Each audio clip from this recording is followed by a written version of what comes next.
सारे बच्चे, सारी नर्सेज हमारी बच्चियां हैं और अपने बच्चों को कम से कम हम ये समझाना चाहेंगे कि भाई एक तो किसी भी चीज़ का जो है वो हड़ताल उपाय नहीं है बेटा, नंबर 1। और नंबर 2 ये कि एक बातचीत से अपनी बात ज़रूर रखें, जहाँ भी आपको जो भी बात लगी है उसको ज़रूर रखें। सरकार के सामने ही रखेंगे और कहाँ रखेंगे, है ना। लेकिन एक हमेशा शब्दों के और शालीनता के दायरे में रह के भी हम अगर काम करें तो शायद हमारी बहुत, और अपनी ड्यूटियों को जो है वो हम ठीक से निभाएं। हम डॉक्टर्स को तो सबको बताया जाता है कि आप कोई पेशेंट फीमेल जो है वो एग्जामिन ही नहीं करिए अनलेस कि आपके पास कोई फीमेल अटेंडेंट वहाँ पे नहीं है। वो हॉस्पिटल का कर्मचारी हो सकता है, मरीज का रिश्तेदार हो सकता है, कोई फीमेल ही होनी चाहिए, मेल नहीं। को जो इनका इस्तीफा हुआ है उसको उचित ठहरा रहे हैं। सोशल मीडिया का जमाना है, लोग सोशल मीडिया पर काफी एक्टिव रहते हैं कि जो रेणु भाटिया की तरफ से कहा गया वो बिल्कुल उचित था। तो क्या लगता है, क्या उनकी तरफ से जो कहा गया वो ठीक है?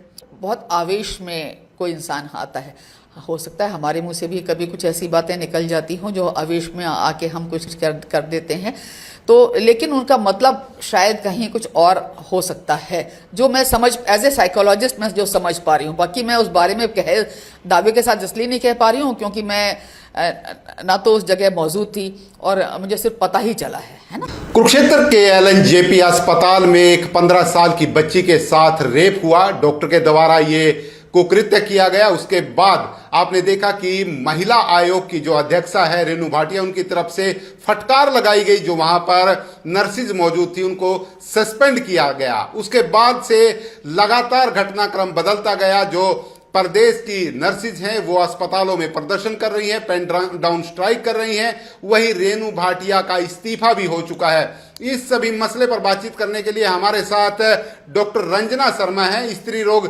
विशेषज्ञ हैं और इसके साथ साथ ये अमेरिका से इन्होंने LLP में डिप्लोमा भी किया है, कैरियर काउंसलिंग भी करती हैं, विभिन्न तरह की काउंसलिंग के द्वारा की जाती हैं। इनसे सीधे तौर पर जानेंगे ये जो विवाद है, इस तरह के विवाद आखिर आप कैसे इसको देखते हैं, जिस तरह से अभी भी जो नर्सिस है वो अड़ी हुई है अपने मुद्दे पर, माफी मांगे रेणु भाटिया, तो आपको क्या लगता है डॉक्टर साहब?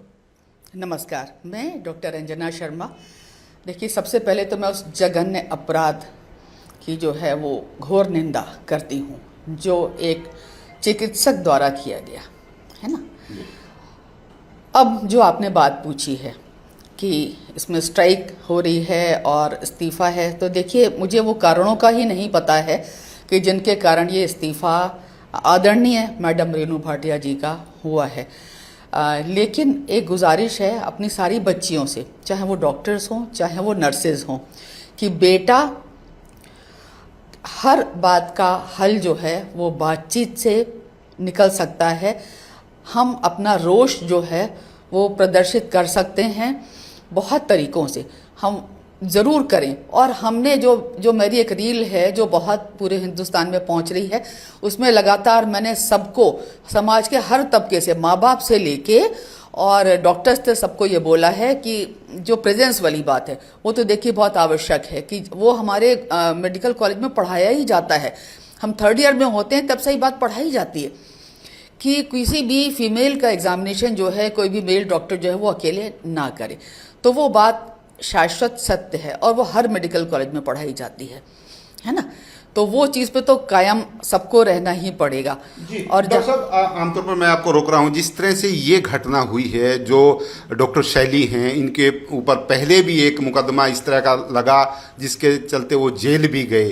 क्या आमतौर पर इस तरह के डॉक्टर जो होते हैं हैबिचुअल भी होते हैं, इस तरह के आमतौर पर इस तरह की घटनाएं जब हॉस्पिटल में होती हैं? देखिए, मानसिक रोग जो होते हैं ना, वो एक ये भी एक जो है वो एक मानसिक विकार का द्योतक है, जो पता चला है मुझे। मैंने नाम भी अभी आपके मुंह से ही सुना है क्योंकि मैंने तो वो देखा भी नहीं है कभी। उस रील को भी मैं देखना पसंद नहीं करती हूँ जो भी सोशल मीडिया पे जो पहुँची है, लेकिन मुझे सिर्फ पता चला है। तो ये एक बहुत बड़ा मानसिक विकार होता है और इसके लिए मैं पेरेंट्स से गुजारिश करूँगी कि अपने बच्चे पे शुरू से नज़र रखें और अपना आचरण जो है उसको भी संभाल के रखें। बच्चों के सामने कोई ऐसी ऊट पटांग उल्टी सीधी हरकतें ना करें, कोई सोसाइटी में कुछ इस तरह से ना करें। आपके घर की अगर कुछ ऐसे माहौल है जहाँ पार्टीज वगैरह कुछ हो रही हैं तो वो एक इनके लिए नहीं है, क्योंकि ये चीज़ें बढ़ती चली जाएंगी समाज में अगर हम छुटपन से बच्चों को एक अच्छे संस्कार नहीं देंगे। तो बाद में जो है रोकना जो है फिर यही नतीजे होते हैं, और जिसके लिए समाज को भुगतना पड़ता है। और घर में पत्नियां भी जो हैं वो भी देखें, अपने पति पे नजर रखें, या जो भाई बहन आपस में सब लोग को एक दूसरे पे इस तरह की कोई हरकत अगर होते हुए देखें तो वहीं उसको रोक दिया जाए, बजाय इसके कि हम उसके ऊपर आंखें मूंद लें। जी डॉक्टर साहब, सबसे बड़ी बात इसमें ये आती है कि जिस तरह से रेनू भाटिया वहां पर जाती हैं और नर्सिस को कहती हैं कि आप जो है आपकी बच्ची अगर वहां पर हो आप तब भी किसी को अकेला छोड़ देंगे किसी मर्द के साथ, तो इसको ज्यादा मुद्दा बनाया जा रहा है। क्या शब्दों को लेकर आपको क्या लगता है कि इसमें रेनू भाटिया कहां तक गलत हैं कि उनसे माफी की मांग की जा रही है? देखिए, ये बहुत बड़ा प्रश्न है और मैं एक बहुत अदना सी डॉक्टर हूं और मैं इस बात पे शायद मैं जवाब देने को अपने आप को काबिल नहीं समझती कि गलती किसकी है। लेकिन एक बात मैं ज़रूर कहूँगी सबसे, चाहे वो बच्चे हमारे, सब नर्सेस सब हमारी बेटियां हैं, सब बच्चे हैं, कि अगर कभी कभी क्या होता है कि जब बहुत आवेश में कोई इंसान आता है, हो सकता है हमारे मुंह से भी कभी कुछ ऐसी बातें निकल जाती हों जो आवेश में आके हम कुछ कर देते हैं, तो लेकिन उनका मतलब शायद कहीं कुछ और हो सकता है, जो मैं समझ एज ए साइकोलॉजिस्ट मैं जो समझ पा रही हूँ। बाकी मैं उस बारे में दावे के साथ इसलिए नहीं कह पा रही हूँ क्योंकि मैं ना तो उस जगह मौजूद थी और मुझे सिर्फ पता ही चला है ना। कुछ लोग जो है इस मसले को, जो इनका इस्तीफा हुआ है, उसको उचित ठहरा रहे हैं। सोशल मीडिया का जमाना है, लोग सोशल मीडिया पर काफी एक्टिव रहते हैं कि जो रेनू भाटिया की तरफ से कहा गया वो बिल्कुल उचित था। तो क्या लगता है, क्या उनकी तरफ से जो कहा गया वो ठीक है? देखिए, इस पे मैं कोई कमेंट नहीं करना चाहूँगी कि वो किसी के भी शब्द होते हैं अगर, तो वो अपने शब्दों के लिए खुद उस बात के लिए जानते हैं, और जो लोग वहाँ होते हैं, बजाय इसके कि मैं यहाँ दूर से बैठ के और मैं ये बात कहती रहूँ कि उसको किसी को कुछ कहना चाहिए था या नहीं कहना चाहिए था, ये मैं इतना मेरा वो नहीं है। जी, सरकार की तरफ से जो सीएमओ हैं उनको सस्पेंड किया गया है, सरकार की तरफ से भी एक्शन लिया गया है, उस डॉक्टर को हटाया गया है जिस पद पर वो थे। अभी ये पूरा मामला जिस तरह से हुआ, आप कैसे देखते हैं सरकार की तरफ से जो एक्शन लिए गए हैं? देखिए, ये तो जो गुनाह है और उसको कड़ी से कड़ी सज़ा मिलनी चाहिए। उसमें जो भी इंक्वायरी में सरकार की आया हो, जिसको भी उन्होंने दोषी पाया हो, उनको अगर दंडित किया गया है तो इसमें मैं नहीं समझती कि इसमें कोई गलत नहीं है। अभी जो ये मामला है, जिस तरह से भगवान का रूप कहते हैं डॉक्टर को, और डॉक्टर की तरफ से इस तरह का जो कुकृत्य जिसको अंजाम दिया गया, इस मामले को लेकर दूसरे भी अस्पताल हैं पूरे देश भर में, पूरे विश्व में, लोग लड़कियां अकेले भी, महिलाएं अकेले भी डॉक्टर के पास जाती हैं। तो ऐसी घटना ना हो तो इसके लिए कुछ बनना चाहिए या कोई एक्शन होना चाहिए? देखिए, यही मेरी रील में जो मैंने भी डाली थी 2 दिन पहले, उसमें लगातार यही कहा गया है कि अवेयरनेस, जागरूकता जो है वो बहुत ज़रूरी है। और हम डॉक्टर्स को तो सबको बताया जाता है कि आप कोई पेशेंट फीमेल जो है वो एग्जामिन ही नहीं करिए अनलेस कि आपके पास कोई फीमेल अटेंडेंट वहाँ पे नहीं है।